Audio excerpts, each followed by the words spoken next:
hacer ahora es tratar de contarles un poco tendencias tecnológicas, un poco lo que nosotros estuvimos viendo en los últimos años que estaba pasando, y a partir de ahí qué hicimos y cómo terminamos trabajando con los medios, siempre desde la mirada nerd.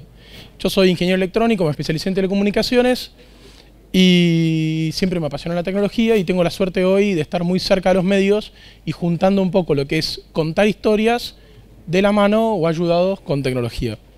Bueno, lo primero que nosotros vemos es que la atención de la gente está partida. Mientras les estoy hablando, algunos están mirando el teléfono, algunos están tuiteando, y en televisión en particular es mucho más trágico.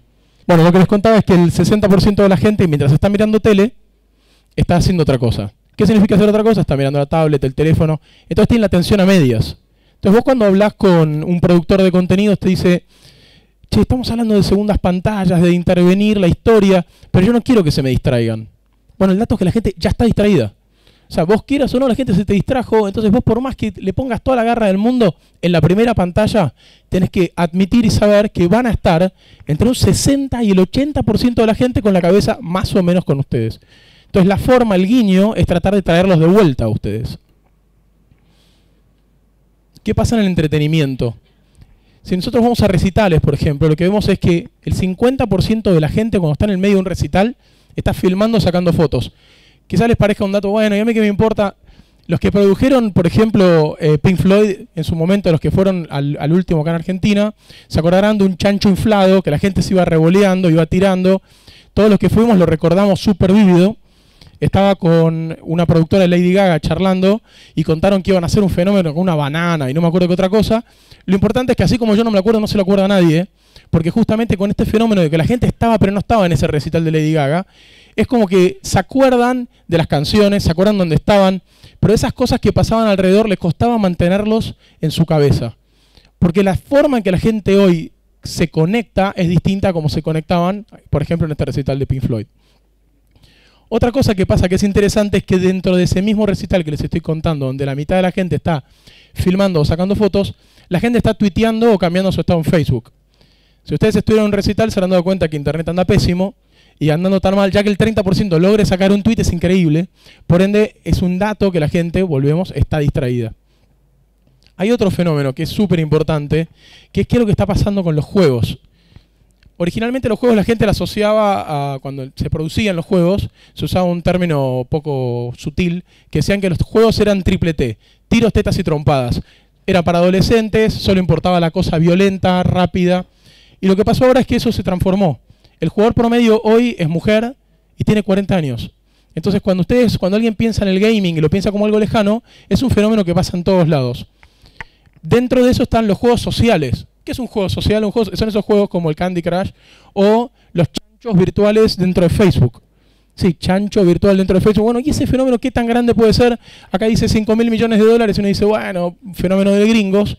En Argentina el año pasado, en los televisores virtuales de Gaturro y todas esas cosas, se movieron $80 millones. O sea que la gente logró agarrar por algún lugar, porque es muy difícil hoy en Argentina meter guita en los sistemas digitales, y compró un chancho para su campo virtual dentro de Facebook o un televisor para Gaturro.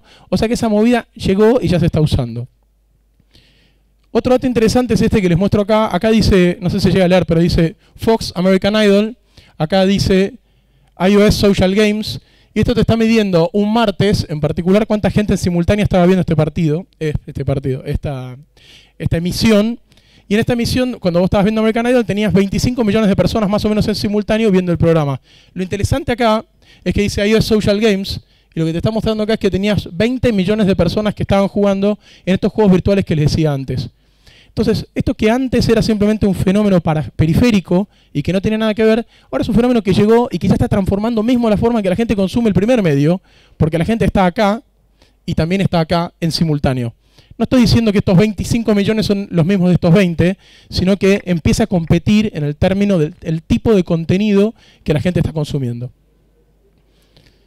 Entonces, ¿cuál es la respuesta? Que tienen muchos productores de contenido y te mando un hashtag. Y listo. Entonces estoy en el medio del contenido de la plataforma y te mando a Twitter. El concepto está bien. O sea, vos estás contando una historia, tenés una historia interesante que contar, sabés que la gente va a estar usando Twitter y decís, bueno, ¿cómo me mantengo con ellos? Mantengo la conversación al menos con algo en común y lo seguimos conversando. La amenaza que sienten algunas personas que producen historias, atrás de esto es que dicen, este es el medio donde puedo contar la historia más o menos fácil, donde la puedo controlar, donde construyo un vínculo con la gente, pero cuando lo mando a Twitter, lo mandé a una plataforma que no tengo control, es de otro y donde tengo poco joystick. Entonces, lo que se empieza a decir, que no es necesariamente así, pero más o menos es, si ustedes se fijan en la historia del contenido, siempre se dijo el contenido es rey. Cuando ustedes ven para dónde se movió la guita en Internet, cómo se tomaron las decisiones sobre el ancho de banda, cómo se tomaron las decisiones en cómo se distribuyen las películas, siempre el dueño del contenido fue el que puso las leyes, siempre el dueño del contenido fue el que lideró esa transformación. Bueno, por primera vez hay 3, Facebook, Twitter y Google, que están empezando a lograr monetizar eso, están empezando a capturarlo, y ese contenido en realidad no son ellos los que los producen, sino o los produce la gente, o los produce un tercero, y ellos de alguna forma se quedan con el medio. Entonces, si ustedes ven a Globo, para darles una idea, Globo, la segunda inversión más importante en el mundo de publicidad televisiva va a Globo. O sea, estos pibes saben. O sea, estamos hablando de gente brillante. Bueno, esta gente brillante dijo, no se menciona más Facebook y Twitter en nuestros programas. Dicen, ¿cómo? Sí, no los vamos a mencionar más. Dicen, bueno, eso es como tratar de parar el mar con una mano. No, nosotros sabemos que tenemos un canal, somos Globo, y tenemos que empezar a decir, si vamos a hablar de redes sociales, bueno, hablemos de alguna forma, pero que no sea tirándolos hacia allá. Yo creo que es un poco exagerado eso, que hay que buscar un término medio, pero es interesante que un medio tan interesante como ellos haya tomado una decisión como esa. Después aparece Kevin Spacey. Kevin Spacey patea al tablero y dice, bueno muchachos, déjense de hinchar, el mundo cambió, las historias se cuentan de una forma distinta, y por más que vos, Globo, quieras decidir, por ejemplo, cómo la gente va a consumir el contenido, no lo podés elegir. La gente lo va a consumir como tiene ganas, y si ustedes se fijan en particular el caso de House of Cards, lo que ellos lanzaron, lo lanzan de un día para otro, todo junto, y partiendo el esquema de te lo voy dando a cuentagotas, te lo doy como quiero, decido cómo lo vas a consumir. Y él dice, déjense de hinchar, déjense de tratar de insistir y obligar al usuario a que la historia la consuma como vos querés. Lo que tenés que hacer es contarla de tal forma de que el usuario lo pueda consumir como quiera. El caso particular que le hablaban era el famoso binging, esto de que la gente a veces se queda tirando 8 horas mirando la serie y la gente, los productores de historias dicen, yo no quiero eso. Bueno, la gente lo quiere y si no te lo va a piratear, así que trata de adaptarte a lo que está pasando. Entonces, volviendo a la mirada tecnológica y viendo qué es lo que nosotros vemos que estuvo pasando y cuáles son las tendencias que empezaron a darle forma y se empezaron a aprovechar, hay 4 grandes herramientas, tendencias en simultáneo. Por un lado tiene lo que pasó con el gaming, que les conté, por otro lado que está el mobile, el social y el big data. El big data no hablé nada, pero a grandes rasgos es esas cosas que la gente muchas veces repite y que dice, bueno, ¿qué significa? Significa esa diferencia entre... Están viendo, por ejemplo, conectarse en Google, buscar algo y que la respuesta tenga que ver con tus búsquedas anteriores y que era algo que antes nos daba miedo y cada vez que yo escribía algo en Google y me contestaba entendiendo mis búsquedas anteriores me sentía medio paranoico y hoy cuando busco, si no entiende quién soy, si no me hace una experiencia personalizada, me molesta. Y si trato de ir a otro buscador y no me responde de esa forma, directo no lo uso. Entonces, hoy la gente ya naturalizó el Big Data y naturalizó que sus experiencias tienen que ser personalizadas. Tienen que entender, y cuando uno le genere algo, cuando uno genera una historia transmedia, cuando uno genera una historia desde otro lugar, no puede simplemente tratarlos como un consumidor X, sino como esa persona que se conectó y dijo que le interesaba determinado personaje en particular. Uno de los fenómenos que pasó es, cuando nació la televisión, es que los productores de la tecnología empezaron a ir a buscar a las radios. Entonces, porque decían, bueno, ellos tienen el contenido y ellos van a contar esta historia. Entonces las radios más importantes empezaron a hacer esto, agarraban la radio y la empezaban a filmar. Era un muerto. Pero claro, si pensamos lo que está pasando hoy, algunas veces en la producción de nuevas, las historias se están contando hoy con tecnología, muchas veces se hace de esta forma, que es, yo agarro el enlatado, esto ya era lo que íbamos a hacer así, y le meto Facebook y Twitter y listo. Bueno, termina siendo, está bien, la radio estaba bueno, el contenido de la radio estaba bueno, y si lo filmás, algo, un poquito te agregaba a mirarlos, pero eso no era televisión. Después se dieron cuenta que producir televisión era otra cosa. Entonces, ¿cuál es esa nueva forma de contar historias en la que involucres toda esta historia, todas estas tecnologías, estas 4 tendencias? Entonces me detengo un segundo y digo, hay 2 formas, ¿no? O sea, de alguna forma pareciera ser que si tuviese que hacer una hipersimplificación de las formas de contar historias, tenés las cosas como que las grabaste y te quedaron, y el tiempo real. una diferencia importantísima es que en el momento que salís a contar historias y te salís a involucrar con las redes sociales, las dos en realidad se vuelven sinónimos. Porque aunque no quieras, vos contaste la historia, la filmaste, pero la gente está hablando ahora en tiempo real. O sea que todo, por más que vos lo quieras llevar a una historia que grabé y después quiero que se involucren, tenés que igual, a la hora de pensar esa historia, tenés que estar pensando qué va a pasar en ese momento en particular cuando N 1000 personas estén vinculadas a ese contenido y estén teniendo conversaciones y las quieras mantener con tu historia original. Hay como preguntas que siempre nos hacemos cuando estamos trabajando con las áreas de producción, en particular con televisión, por ejemplo, que es, cuando estás contando una historia, ¿cómo vas a hacer para que sea más profunda? O sea, ¿cómo vas a hacer que gracias a la tecnología, esto cuando hablaban de tus documentales, una cosa que me pareció espectacular, es como vos hacías que la persona se conectaba antes haya leído y sabido un poco más de lo que pasaba, como que le dabas mucho más que lo que miraba en una mirada, en un punto. Eso es lo que te da justamente tener más medios, que la persona puede profundizar tanto como quiera. Personalizado, lo que les contaba de Big Data. Flaco, si no te pones las pilas y entendés que yo te dije que me gusta, que soy hombre, que tengo 40 años, que me gusta esto y lo otro, la historia no me va a entrar de la misma forma. Entonces, pararse sobre eso cambia la forma de contar la historia. Participativas es otro de los ejes. Las herramientas que están dando vueltas dicen, yo al usuario le doy el poder. Bueno, si no le das el poder real, si vos decís que van a tener un poder a hacer algo, pero después no lo hacen y le rompés la promesa, el usuario lo vas a engañar y se va a retirar. Memorables. Lo interesante de Memorables es que nosotros, esto es un bondi entero que se nos había pasado. Cuando empezamos a hacer las pruebas, empezamos a desarrollar la tecnología, no nos habíamos dado cuenta que la gente necesitaba todo aquello que habían vivido en las segundas pantallas, llevárselo en el bolsillo. ¿Qué quiere decir esto? Nosotros de alguna forma, cuando empezamos a desarrollar las segundas pantallas, íbamos acompañando la primera experiencia con la segunda experiencia, ¿no? O sea, la primera pantalla con la segunda pantalla. Pero terminaba la experiencia y te desaparecía lo que había pasado. Efímero como toda historia.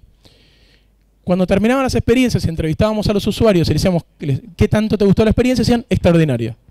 Bueno, te volvías a juntar con ellos al día siguiente y no estaban tan contentos. Y no lográbamos entender qué era lo que pasaba. Bueno, lo que descubrimos es que una cosa que les importaba mucho era tener cada una de esas cosas que habían vivido, dado que las habían vivido desde un teléfono, una tablet, que les quedaran ahí, que se pudieran mover en la historia de lo que habían pasado. Si en un momento les habías hecho una pregunta, que esa pregunta les quede históricamente en el lugar. Lo agregamos, inmediatamente la gente se quedó contenta. Salimos a mirar estadísticas. ¿Cuánta gente salía a moverse en la historia? Tenemos Big Data, veamos qué pasa. Bueno, el 1% y a veces menos de la gente se movía en la historia. Pero lo sacabas y la gente se ponía de mal humor. Había algo con la sensación de quedarse con eso, por más que no necesariamente después lo vivieras. Y sociales, es evidente. Pero sociales no solamente desde que vos agarras un contenido y lo revoleás hacia Facebook o Twitter, sino como permitís conversaciones y conversaciones sectorizadas. No es lo mismo una conversación entre 3 amigos o 3 personas que les interesa lo mismo. Los 3 amigos quieren conversar y a los 3 que les interesa lo mismo quieren conversar, pero en espacios separados.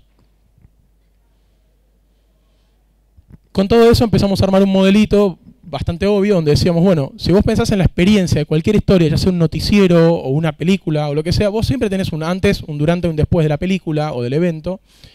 Y normalmente si vos, este eje habla del nivel de intensidad de la experiencia, qué tan contenta, conectada la persona está.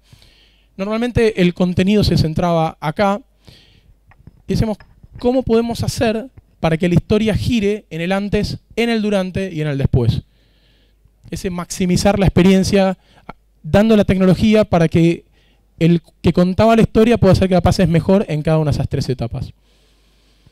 Otra de las cosas que pasa en esas 3 etapas es que vas aprendiendo el usuario. Esto que hablaba antes de la importancia de la experiencia participativa, en la medida que la persona te va contestando, en el caso de Aliados, que ahora en un rato les voy a contar un poco más, nosotros te preguntábamos, por ejemplo, quién era tu personaje favorito. Y una de las genialidades de Cris Morena es que cuando cuenta historias, para como distintos personajes que representan como distintos perfiles psicológicos. Si vos ahora parás acá a los personajes de Aliados y decís, bueno, ¿quiénes se sienten identificados con uno? Tenés un grupo. ¿Quiénes se sienten con otro? Otro grupo. Y cada una de las personas es como que hace cortes que representan a cada una de las individualidades de las personas. Entonces, en la medida que vos vas hablando y jugando con las personas y vas aprendiendo sobre sus intereses, la experiencia que les podés brindar a lo largo del tiempo es cada vez mejor. porque ya sabes, bueno, es mujer y es fanática de Noah y entonces le gusta tal cosa. Entonces la historia cada vez se acerca más, no solo a la historia en sí, sino a la persona en particular. Los ejemplos, lo que hay escrito acá es solamente un ejemplo que el modelo que hicimos en su momento para Operación Triunfo, pero obviamente cambia en función de la historia, qué es lo que haces en el antes, qué es lo que haces en el durante y qué es lo que haces después. Yendo a la lista de supermercado de qué cosas tecnológicas necesitas, a grandes rasgos necesitas un maestro de ceremonias que esté construyendo esa historia y que esté pensando. Ahora estoy hablando en el tiempo real. Primero, como decía Fernando, tenés que diagramar en el principio, desde antes, todo lo que va a pasar en la historia, pero una vez que estás parado sobre la historia, es cómo salís a ejecutarla. Y cómo salís a ejecutarla en el Smart TV, o en una laptop, o en un smartphone, o una tablet, o esto que acá dice Big Screen. Esto conceptualmente es, acá en este evento, la Big Screen es esta pantalla.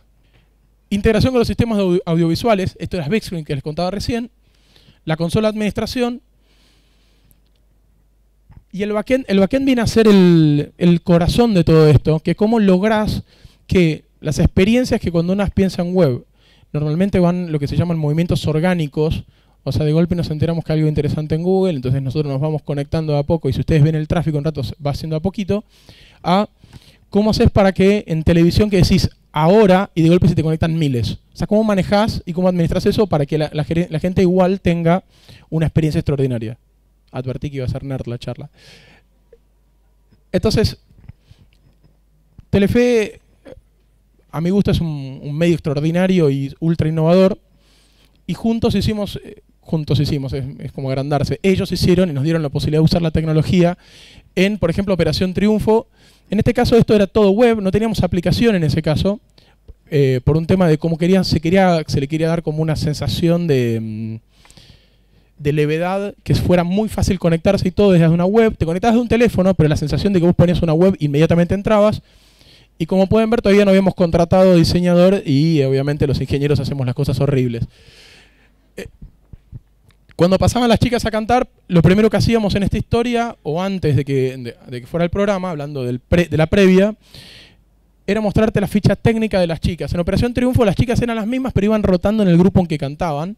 Entonces en este caso te mostrábamos, esta es la dupla que va a cantar, y después te mandábamos la letra de la canción, en el momento que estaban cantando. Cuando terminaban de cantar te preguntaba, ¿y qué te pareció? La gente votaba, se mostraba en pantalla o no.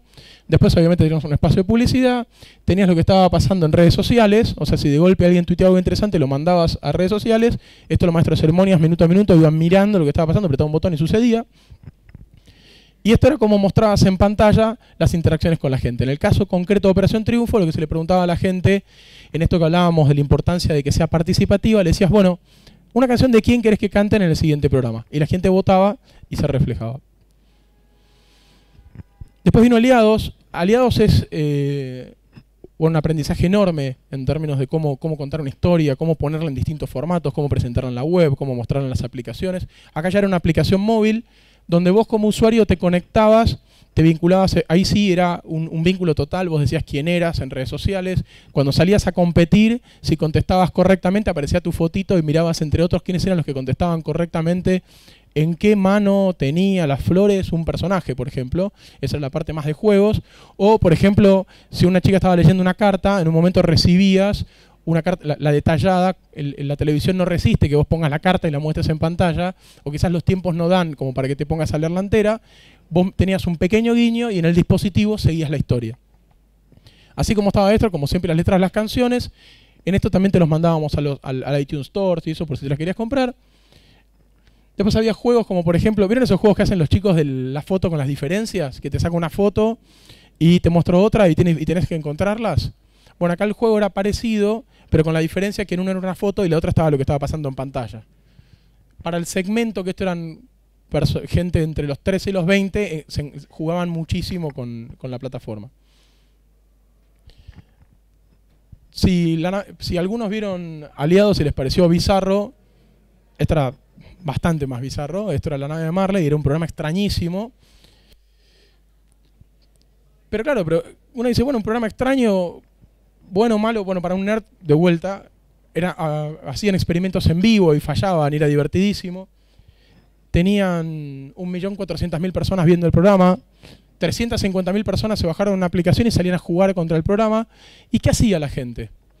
Bueno, acá una de las cosas fantásticas, una más de Telefe, es que estaban experimentando y se permitían experimentar en el momento. Entonces, por ejemplo, una cosa que hacían, por ejemplo, un juego que era con arcilla. Los personajes conocidos hacían cosas con arcilla y vos desde la aplicación podías adivinar o no si habías adivinado lo que ellos habían hecho. Después, cuando fue evolucionando el programa, se llegó a esto, donde descubrimos que a los usuarios también les gustaba un poco la malicia. El juego era así, vos te pasaba un personaje que había que hacerle preguntas y se presentaban 2 preguntas. En un caso, si mal no me acuerdo, le preguntaban cuántos electrones tiene el iridio y en el otro preguntaban cómo se llamaba la pata de Pato Donald. Y según cómo caía el personaje, por ejemplo, la gente te votaba desde las aplicaciones y en el momento si querían que conteste una o la otra.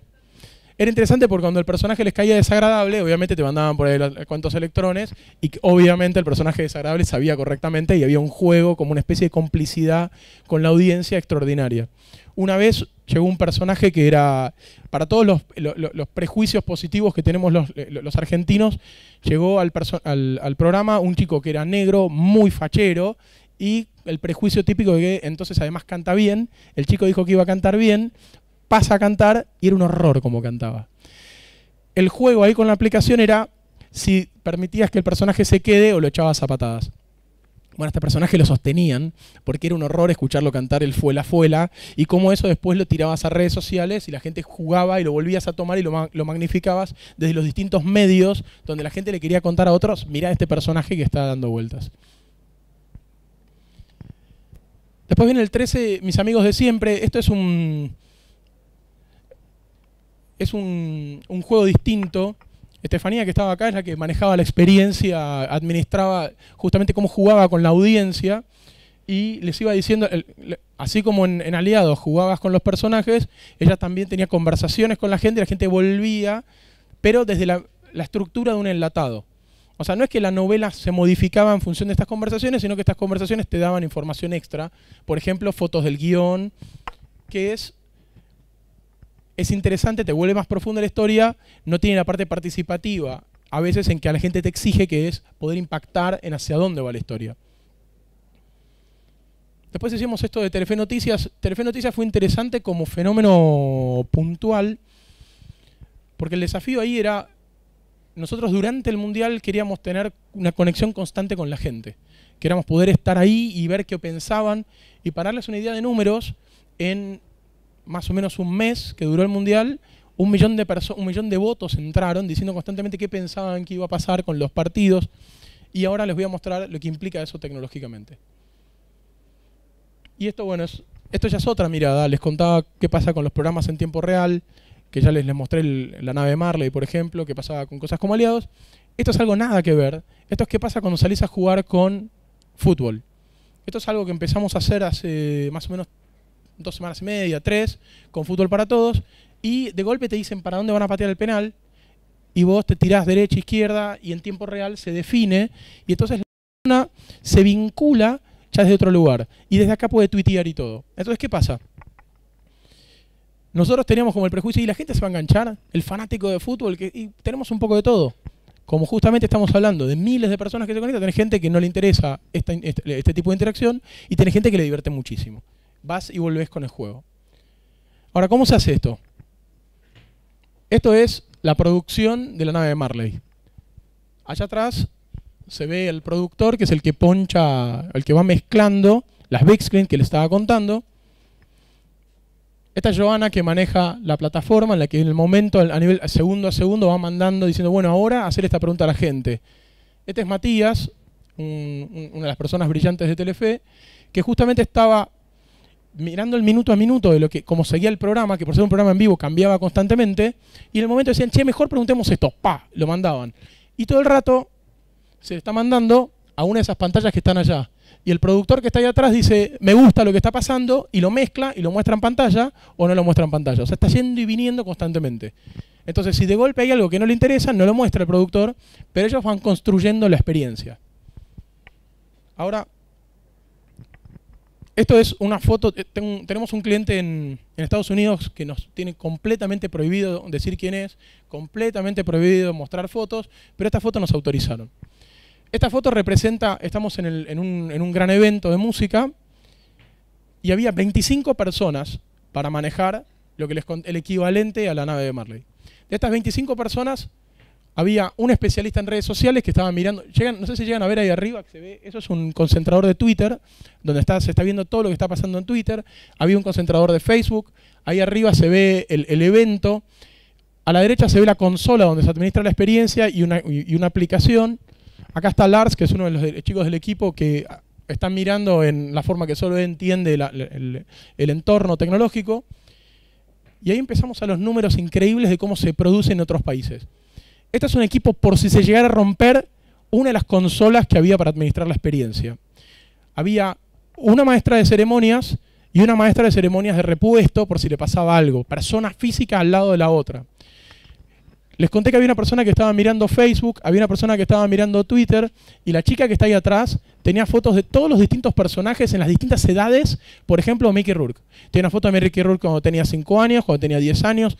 Y entonces en el momento que entraba por el red carpet, entraba Mickey Rourke, la chica se paraba y decía, está muy bien en la foto. Eso significaba que había que poner una foto en la que estuviera cagado a palos. Entonces la otra se daba vuelta, le decía A3 y buscaba una foto en la que Mickey Rourke estuviera en su peor estado. Entonces la mandaban a la second screen y era divertidísimo ver si estaba bien y el paso del tiempo como lo había arruinado, o al revés. Si llegaba arruinado lo mostraban lindo. 25 personas administrando una experiencia en vivo. Y si ustedes me preguntan, ¿es necesario poner 25 personas para administrar una experiencia de second screen? ¿Qué sé yo? Había hasta una persona que manejaba compliance y que decía si los chistes eran suficientemente graciosos, pero estaban dentro de los permisos de lo que se puede o no se puede decir sobre una estrella. Entonces a la hora de ejecutar tenías como toda esta batatuta, y vuelvo para atrás, y esta es otra forma de administrar. Para darles una medida de lo que es engagement, nosotros en la nave de Marley lográbamos que más o menos el 80% de la gente se conectara y participara. Lo mismo. Por ende, no tengo un juicio, no voy a decir si una cosa es mejor o la otra. Es verdad que la cosa gringa quedaba mucho más curada. Si vos veías la calidad de imagen, la calidad del chiste, estaba mucho mejor. También es verdad que lo otro se sentía mucho más espontáneo y los usuarios se sentían mucho más reconocidos. Nerds, vamos a los números. Esto es un ejemplo de hace un par de días, cuando se empieza a conectar la gente, nada. O sea, ven, esto es la cantidad de gente conectada en simultáneo. Y acá ven que no pasa nada, no pasa nada, no pasa nada, y de golpe se te pasa de nada a, no sé, 4.000, 7.000 personas. Cuando estás pensando tecnológicamente un desafío, normalmente te imaginas movimientos graduales, y esto es lo difícil. En realidad, esto se suspende por lluvia, lo que sea el ejemplo. ¡Pum! Cuando todos se te conectan en simultáneo y cuando todos en ese mismo momento quieren participar. Que todas las personas se conecten en simultáneo para ver una misma foto no es difícil. Lo difícil es cuando todos se te conectan en simultáneo y te quieren decir, yo creo que quiero que pase tal cosa, y a partir de ahí a cada uno de ellos le tengas que nutrir una experiencia distinta. Que es esto que les contaba que hace Estefanía, por ejemplo, que cuando está mirando eso y aprieta un botón y decide lo que se está mostrando en cada uno de los dispositivos o en la pantalla. Resumiendo un poco lo que les conté, hay una convergencia de 4 grandes tecnologías o movimientos tecnológicos que a mi gusto, si los malinterpretás, podés hacer radio filmada, que a mi gusto no vale la pena. Que tenés este fenómeno donde por más que quieras hacer una historia, la quieras guardar y grabar en el tiempo, siempre que vayas a redes sociales vas a tener que convivir con el vivo, que es inevitable que vas a tener que estar jugando con la audiencia y contestándolo y viviendo con ellos. Que eso implica pensar en un antes, un durante y un después, y que tenés que estar aprendiendo de la audiencia, que se puede hacer con un ejército de 550.000 personas o con 3. Lo importante es que estés concentrado y que pienses exactamente cuál es la historia que querés construir. Y por último, que al menos lo que nosotros aprendimos es que es muy difícil predecir lo que la gente quiere, y si tenés buena cintura y si estás mirando la historia y la vas tuneando, es cuando lográs el máximo engagement, que es el valor de cómo contar una historia de una forma distinta. Muchas gracias.